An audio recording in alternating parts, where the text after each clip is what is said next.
O dilema do medo. Recentemente, numa atividade com as crianças aqui na igreja, na escola bíblica de férias, eu fiz uma pergunta a elas: do que você tem medo? E é interessante como as crianças responderam à sua medida. Uns, medo do escuro, outros, medo de algum tipo de animal. Mas algo me chamou a atenção na resposta das crianças, onde uma delas disse: eu tenho medo do medo. Eu tenho medo de sentir medo. E eu fiquei pensando como o medo é um tipo de sentimento que aflige todos nós. Todos nós temos algum tipo de medo no nosso coração. Todos nós passamos por algum tipo de situação que traz medo, insegurança às nossas vidas.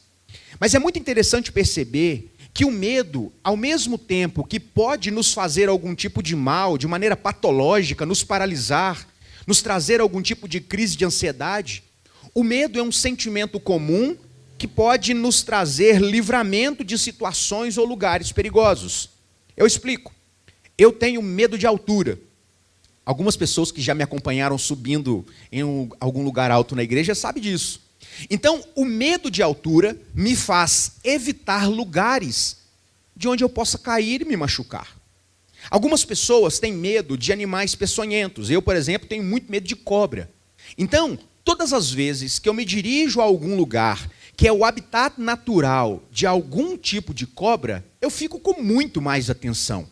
Então perceba que esses medos se revelam para mim como algo que me ajuda a me afastar daquilo que pode trazer algum tipo de mal.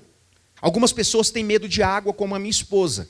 Então, dificilmente você vai ver a Fernanda dando sopa sequer na piscina, porque aquilo faz mal para ela e ela não sabe nadar. Então, a chance de alguém que não sabe nadar morrer afogado é muito grande. E é interessante perceber que, ao mesmo tempo que esse sentimento comum do medo pode nos ajudar em algum momento da nossa vida, o medo não tratado pode se tornar uma patologia que pode nos paralisar. Esse mesmo sentimento comum a nós todos, se dominar o nosso coração, pode nos fazer sentir medo do medo. Gerar no coração a ansiedade por prever algum tipo de notícia má ou ruim. Muitas vezes, as pessoas acabam desenvolvendo o medo do medo. E eu fui, por algum tempo, vítima do medo do medo. Eu desenvolvi, há uns anos atrás, graças a Deus, estou liberto disso, foi tratado.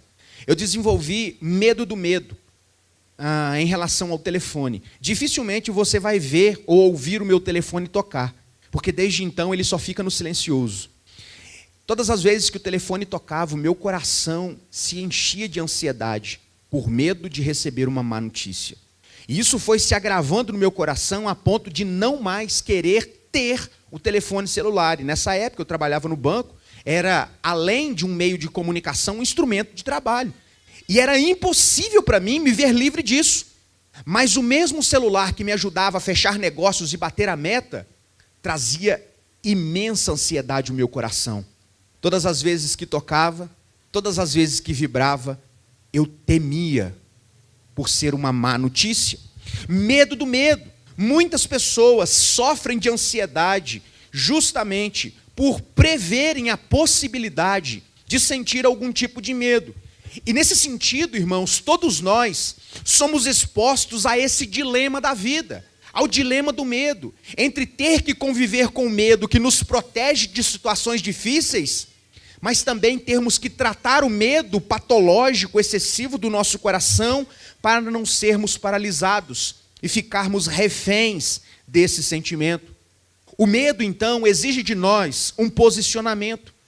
O medo exige de nós uma reflexão um pouco mais profunda a respeito de como nós nos relacionamos com ele. Nós não podemos ficar indiferentes ao medo.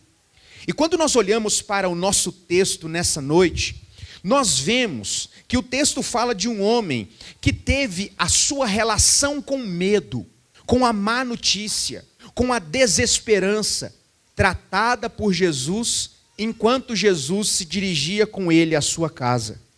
É muito interessante perceber que no Evangelho de Marcos, assim como nos outros evangelhos, Jesus é apresentado como sendo a esperança dos desesperados. No mesmo texto, é impossível deixar de perceber como Jesus tem interesse por aqueles que estão sofrendo.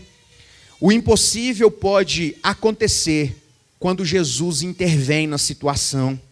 Ele acalmou a tempestade e fez o vento cessar, quando seus discípulos estavam prestes a morrer ali no mar da Galileia. Capítulo 4, versos 35 a 41. Depois disso, Jesus libertou um homem que fora abandonado pela sua família e pela sociedade, por causa de uma legião de demônios que havia tomado conta dele. E Jesus não apenas o libertou e o salvou, mas fez daquele endemoniado de Gadara, o endemoniado gadareno, o missionário na região de Decápolis. Jesus, no texto que está inserido no nosso contexto que nós não lemos, curou uma mulher que sofria há mais de uma década com uma hemorragia. Depois de esgotar todas as suas possibilidades de cura, depois que a medicina não podia mais oferecer uma esperança segura para aquela mulher, ela tem um encontro com Jesus. E o toque da fé transformou a realidade daquela mulher sem esperança. Capítulo 5, versos 25 a 34. Agora, meus irmãos, nós somos apresentados ao mesmo Jesus que não apenas tem controle sobre o vento, não apenas tem controle sobre os demônios, espíritos imundos, não apenas tem controle sobre a enfermidade, mas também que se revela poderoso para vencer inclusive a morte. Jesus ressuscita a filha de um líder religioso, mostrando que absolutamente nada pode resistir ao poderoso Filho de Deus. Eu gostaria de chamar a sua atenção para algumas lições ligadas a este dilema do medo que nós podemos aprender com esta passagem do texto. Em primeiro lugar, o medo levou Jairo, o chefe da sinagoga, a vencer barreiras para ir ao encontro de Jesus. Jairo temia a morte da sua filhinha, por isso ele resolveu procurar Jesus. Irmãos, todos nós temos algum tipo de medo. Todos nós, muitas vezes, somos surpreendidos por situações que nós não controlamos. E a enfermidade é para nós um choque de realidade que muitas vezes nos coloca no nosso lugar. Um lugar de pequenez, de impossibilidade, revelando que nós não somos capazes de prover soluções para determinadas demandas da nossa vida. E agora, um homem famoso, um homem socialmente reconhecido na cidade, um religioso, se vê tendo que abrir mão da sua posição para buscar Jesus e se prostrar diante dele. Com a decisão de buscar a Jesus, Jairo teve que enfrentar a barreira da sua própria posição. Não se trata, irmãos, de um mendigo desesperado, de um leproso que está à beira da estrada, de um endemoniado que foi abandonado pela sua família, de uma mulher enferma que não tem mais solução na medicina. Nós estamos falando de um homem que está vivendo o dilema do medo, porque a sua filha está morrendo na sua casa. Um homem rico, um homem de status, um homem que aparentemente tem tudo, mas não consegue a solução para o maior dilema da sua vida, que é a sobrevivência da sua filha. O texto nos diz, e essa informação é importante, que Jairo era o chefe da sinagoga. E isso significa dizer que Jairo era uma espécie de líder religioso, um líder social naquela cidade. A sinagoga era como uma igreja. Era um lugar onde os judeus se reuniam para ler o livro, os salmos, os profetas, e eles usavam esse lugar para ensinar e aprender acerca da lei de Deus, cantar os salmos. Era um lugar de culto. A sinagoga foi um instrumento pelo qual o povo judeu manteve a sua religião depois da destruição do templo, no tempo da dominação de outros impérios. Então Jairo era responsável pelos serviços religiosos da sua cidade. No sábado, ele era responsável por zelar do culto, zelar do momento religioso. Mas o chefe da sinagoga, ele tinha atribuições socio-religiosas ao longo da semana.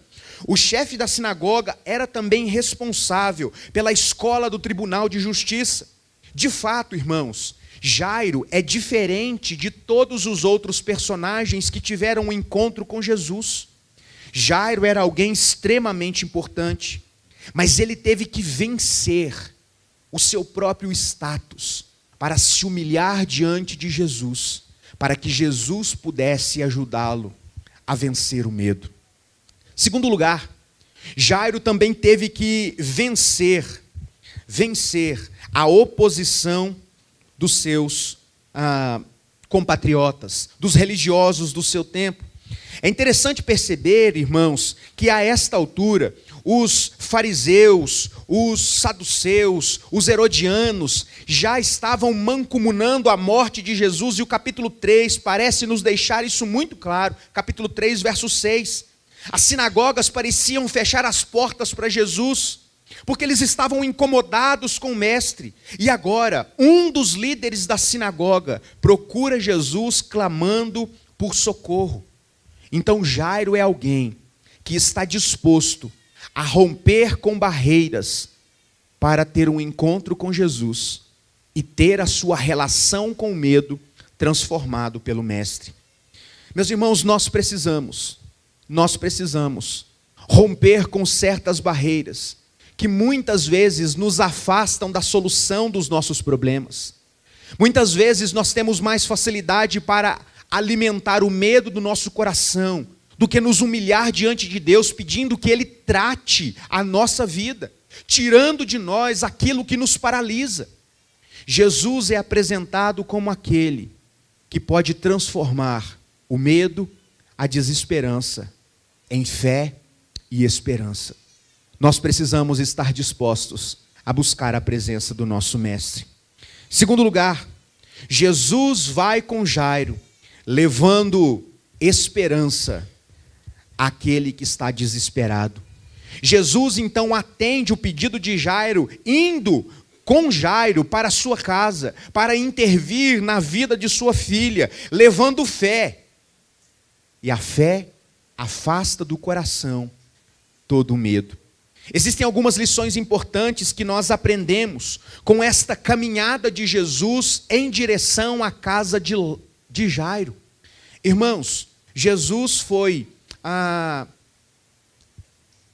teve um encontro com Jairo, e Jairo então faz um pedido, irmãos, desesperado por Jesus, em tom de adoração e de humilhação: vai até a minha casa, impõe as mãos sobre a minha filha, para que ela seja curada, ela está morrendo.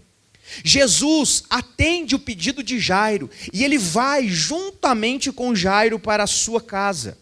No entanto, irmãos, algumas coisas aconteceram no percurso, e estes acontecimentos fizeram com que Jesus demorasse mais tempo do que Jairo desejava. Mas isso não foi capaz de mudar a ação de Jesus para tratar o coração de Jairo e trazer vida à sua filha. Então eu quero destacar aqui algumas lições importantes.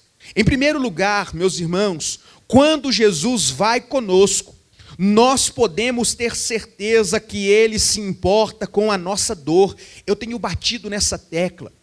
Eu tenho dito, afirmado e reafirmado isso aqui no púlpito da igreja, porque nós não podemos nos esquecer que tudo que nós precisamos nessa vida não são os tesouros que nós podemos conquistar com o nosso trabalho, mas a presença salvadora, regeneradora de Jesus.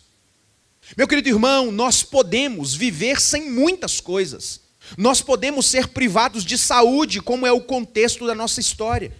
Nós podemos ser privados de muitos recursos financeiros, de status econômico, mas o que de fato transforma a nossa vida e define o nosso futuro é se Jesus anda conosco. Nós vivemos pedindo presentes. Semana que vem é aniversário do Azaf. O Azaf está recebendo presente dos avós, dos amiguinhos, desde o mês passado. Porque todos nós gostamos de receber presentes. Pode ser que ele já tenha pedido alguma coisa para você. Esses dias, uma amiga nossa lá da igreja de Alterosa foi nos visitar. E não é que o Azaf convenceu ela de dar um presente para ele, isso há um mês do seu aniversário. E ele inclusive disse para ela que receber dinheiro era melhor, porque ele podia escolher o presente. Todos nós gostamos de receber presente. O que nós não paramos para pensar é que o melhor presente que eu e você podemos ter não são as coisas que nós podemos comprar, mas a presença de Jesus conosco e na nossa família. Meu querido irmão, Deus não nos promete ausência de dificuldades. Ele nos garante a sua presença, que nos traz paz em meio a elas. Então, quando nós olhamos para esse texto, nós percebemos que Jesus está caminhando com Jairo, porque Jesus sempre se importa com as pessoas. Meus irmãos, ainda no capítulo 5 de Marcos, nós podemos perceber que Jesus atravessa o lago de Genezaré, simplesmente ou tão somente para salvar, para libertar um homem, um único homem endemoniado gadareno. E Jesus não apenas liberta aquele homem da possessão demoníaca, mas faz dele um missionário na região de Decápolis. Agora, meus irmãos, ainda no capítulo 5, Jesus atende ao pedido de um pai desesperado, com medo de perder a sua filhinha. E enquanto Jesus caminha pelas ruas apertadas, oprimido pela multidão, Jesus então tem compaixão de uma mulher que estava desenganada pela medicina. Jairo estava com pressa, mas Jesus tinha um encontro marcado com a mulher do fluxo de sangue. E embora a filha de Jairo estivesse morrendo na sua casa, Jesus queria tratar não apenas a saúde, mas o coração daquela mulher.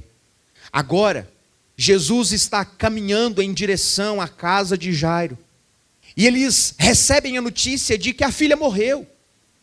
Jesus continua indo para a casa de Jairo, porque Jesus não quer apenas salvar, não quer apenas ressuscitar a filha de Jairo, mas deseja tratar o medo no coração daquele homem religioso. 3 palavras de Jesus transformam a realidade de Lázaro, de Jairo, enquanto eles estavam caminhando. Verso 36, uma palavra de fé. Quando Jairo está completamente desesperado, porque para muitos a morte é o fim de todas as coisas. Mas nós vemos nesse texto que quem tem o poder sobre todas as coisas é Jesus Cristo. E mesmo depois de uma situação humanamente irreversível, Jesus olha para o pai que acabara de ouvir que a sua filha havia falecido e diz: não tenha medo, creia somente. Não tenha medo, creia somente. Meus irmãos, é fácil crer em Deus, é fácil crer em Jesus quando tudo vai bem. Para Jairo, não foi tão difícil assim continuar crendo em Jesus antes de ouvir que a sua filha havia morrido.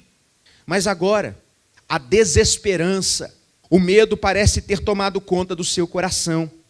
Quando as circunstâncias fogem ao nosso controle, nós também somos muitas vezes levados a desistir, a parar de crer, a sermos paralisados pelo medo, sermos dominados por esse sentimento que nos impede de continuar caminhando. Mas Jesus teve uma palavra de fé para Jairo: não tenha medo, crê somente. Meu querido irmão, eu não sei qual é o dilema que você tem enfrentado na sua vida. Eu de fato não sei quais são as situações que te aguardam no dia de amanhã, é segunda-feira. Eu não sei quais são as circunstâncias que você tem enfrentado, vivido na sua casa, no seu trabalho. Mas eu sei que Jesus está nos dizendo nessa noite que crer nele nos dá o poder de afastar esse medo patológico do nosso coração. Então, ainda que pareça impossível uma solução para você, a palavra de Jesus que anda conosco para nós nessa noite é: Não tenha medo, creia somente. Nós vemos no verso 39 uma palavra de esperança. O pai acabou de ouvir que a filha havia morrido. E Jesus então diz, ela não morreu, ela está dormindo. E é muito interessante nós pararmos para pensar um pouco a respeito desta palavra de Jesus. Afinal de contas, ele acordou uma menina que estava dormindo ou ele ressuscitou uma morta que tinha morrido? O que está acontecendo aqui? Meus irmãos, para um cristão, a morte é como um sono passageiro. Enquanto o nosso corpo descansa, o nosso espírito sai dele e vai de encontro ao nosso Senhor. Tiago capítulo 2, verso 26. O nosso espírito vai imediatamente à presença de Deus. 2 Coríntios capítulo 5, verso 8. Estar com Cristo é muito melhor do que estar aqui. Filipenses capítulo 1, versos 20 a 23. Não é, portanto, a alma que dorme, mas o corpo que aguarda a ressurreição na segunda vinda de Cristo. Então, quando Jesus diz àquelas pessoas que aquela menina estava dormindo, Jesus não estava dizendo que ela não tinha morrido. Jesus estava dizendo que o seu corpo aguardava a ressurreição, e ele tem o poder de trazer à vida aqueles que estão mortos. Esta foi uma palavra de esperança. Irmão, sabe quem tem a última palavra a respeito das suas dificuldades? Sabe quem tem a última palavra acerca das suas necessidades? O nosso Deus, que pode transformar situações. A questão é se nós cremos nisso, ou vivemos com medo, muitas vezes com medo do medo. Vemos ainda uma terceira palavra de Jesus, que é a palavra de poder. Verso 41 vai dizer que toda descrença, toda dúvida foram vencidas pela palavra de Jesus que disse: menina, levanta. Nem a morte é capaz de resistir ao poder de Deus, Criador e Salvador. Então, quando Jesus intervém na história da família de Lázaro, ele não apenas traz à vida aquele que estava morto, mas cura o medo de um coração que estava temeroso.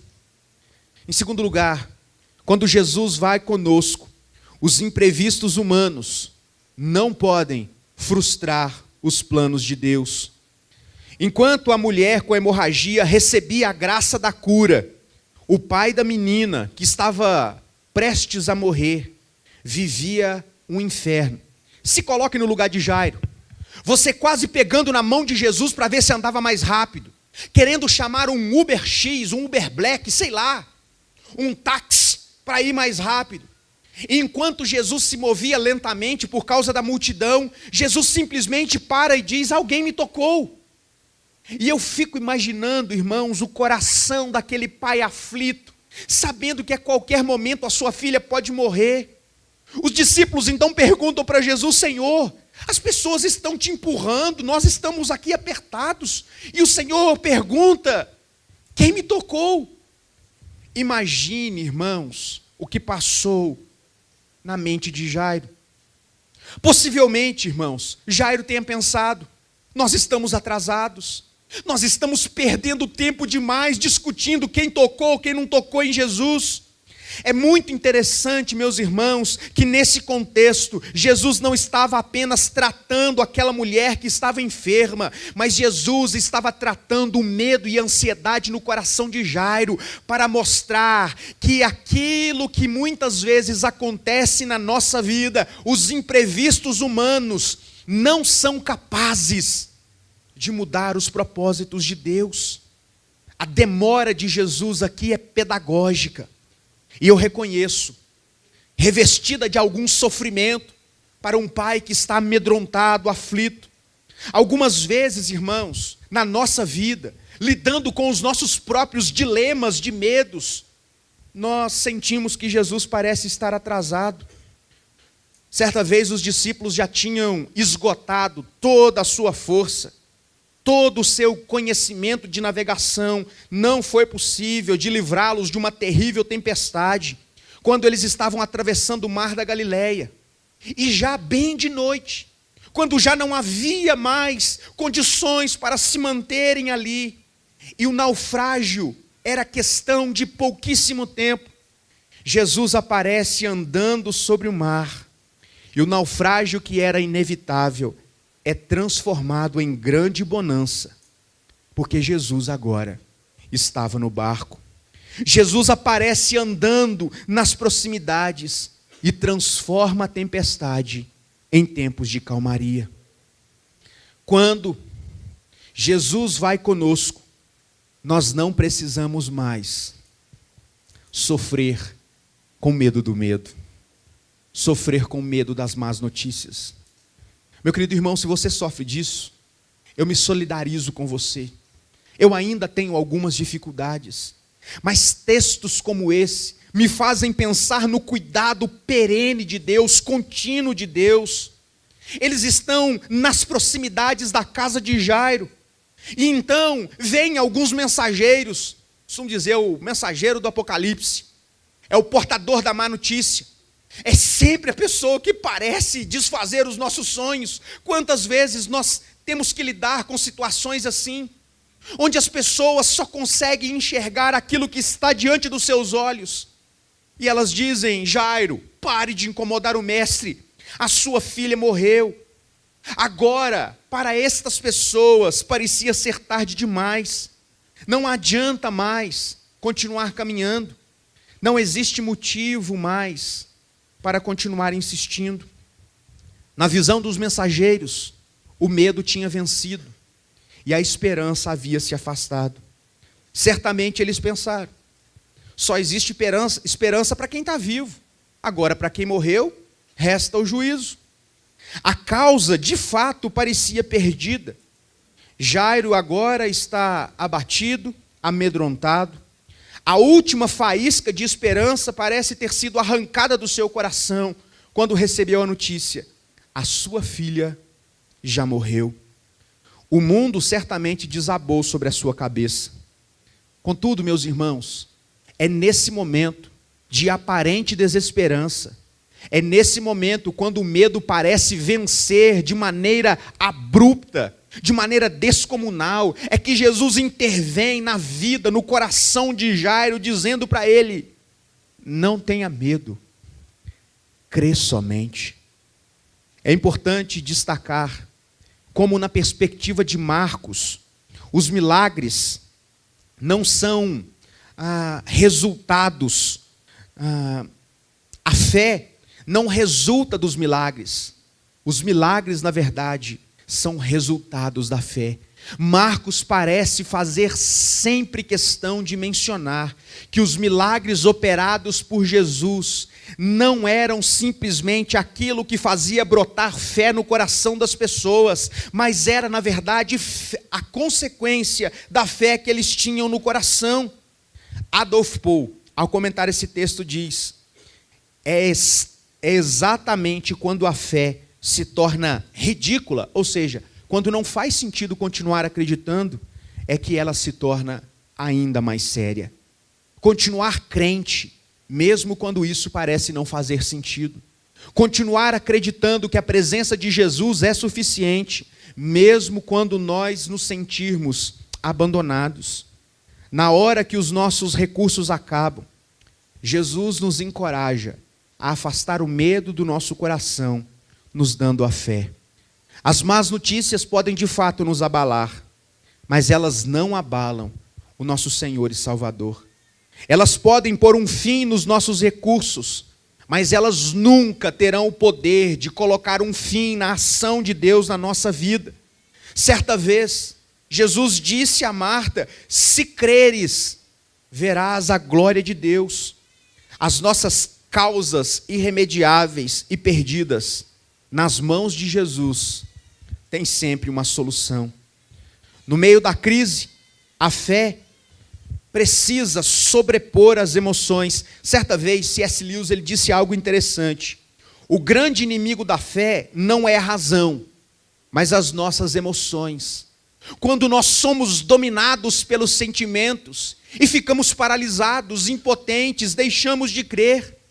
Para Jesus, o oposto da fé não é a descrença, mas o medo. Então nós precisamos aprender com Jairo a lutar contra o medo no nosso coração. O medo é, então, nesse texto, revelado como o maior inimigo da fé. Tanto Marcos quanto Lucas falam do temor sentido por Jairo. Sabe por quê? Há algo de fato que é temível na morte. Ela tem a incrível capacidade de nos infundir pavor, como o autor de Hebreus, capítulo 2, verso 15, vai dizer. Quando Jairo recebeu o recado da morte da sua filha, eu imagino que o seu coração quase parou, seu rosto empalideceu, e Jesus viu a desesperança tomando conta do seu coração. E é nesse momento que Jesus muda a realidade, tratando o coração de Jairo. Jesus então encoraja Jairo a continuar acreditando, mesmo quando a esperança parece não existir. Por fim, meus irmãos, Jesus vai conosco. A morte é transformada em alegria da vida. Verso 42 nos diz que Jesus chega àquela casa e ele ressuscita aquela menina. Aonde Jesus chega, entra também a cura, a libertação e a vida. Nós somos apresentados à vida eterna, à capacidade de crer que nem mesmo a morte tem a última palavra a nosso respeito. Jesus intervém, o lamento e o desespero são estancados. Diante de Jesus, todos os nossos medos são vencidos. Marcos registra que imediatamente a menina se levantou e pôs-se a andar. A restauração, a ressurreição daquela menina resultou tanto na vida quanto na saúde, assim como no tratamento do coração de Jairo. Esse milagre foi completo e por isso a alegria foi indizível. Jesus cura o medo que nos domina. Ele é a esperança para os desesperançados. Ele mostrou isso para o homem endemoniado, para a mulher que estava sofrendo com fluxo de sangue, para o pai que recebeu a trágica notícia da morte de sua filha. Assim como nessa noite, Jesus está dizendo: não temas, crê somente. Nós precisamos aprender a olhar para as circunstâncias à nossa volta, na perspectiva de que Jesus está sempre conosco. Coloque a sua causa também aos pés de Jesus, porque Ele caminha conosco. Ele tem todo o poder para transformar o cenário de medo e desesperança em um cenário de alegria e grande celebração. Eu quero concluir chamando a sua atenção para algumas aplicações importantes para nós nessa noite. A primeira delas: a fé em Jesus afasta todo o medo do nosso coração. Você quer vencer o medo patológico? Você quer vencer o medo do medo? Confie em Jesus, nas suas promessas. A presença de Jesus afasta todo o medo do nosso coração.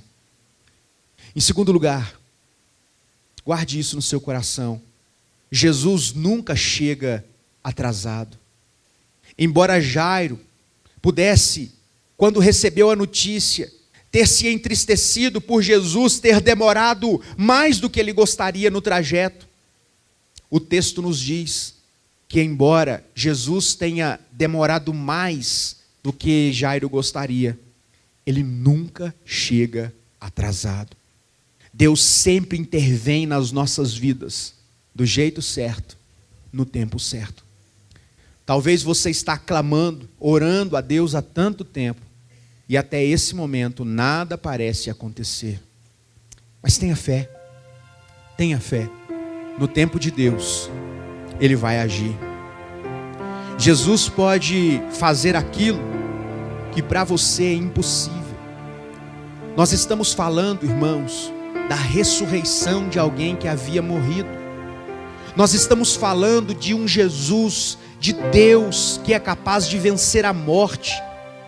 E se esse Deus que venceu a morte, por amor de Jairo e dessa menina, Ele fez isso por amor, Ele pode fazer o mesmo na sua vida, com seus problemas, com seus dilemas, com seus medos. Não existem limites para a ação de Deus. A última lição que eu gostaria de deixar com você é a mesma lição que Jesus deixou com um homem que estava sentindo medo, porque não tinha mais esperança, porque as notícias eram tão más quanto elas poderiam ser. Jairo acabou de receber a notícia de que todo o seu esforço, todo o seu dinheiro, todo o seu conhecimento religioso, toda a sua influência não foram capazes de salvar a sua filha. E no maior momento de dor de um pai, Jesus chega para ele e diz: ei, não dê ouvidos ao que eles dizem, não tenha medo, crê somente. Nós somos o povo do livro, nós somos o povo da fé, e o texto nos chama, meus irmãos, a crermos para além daquilo que os nossos olhos, os nossos sentidos, as nossas emoções podem ver. O texto nos chama a crer num Deus que cuida de nós, que anda conosco, que faz milagres, que pode transformar a minha e a sua vida. A questão que precisa ser respondida por mim e por você é a seguinte: você crê nisso?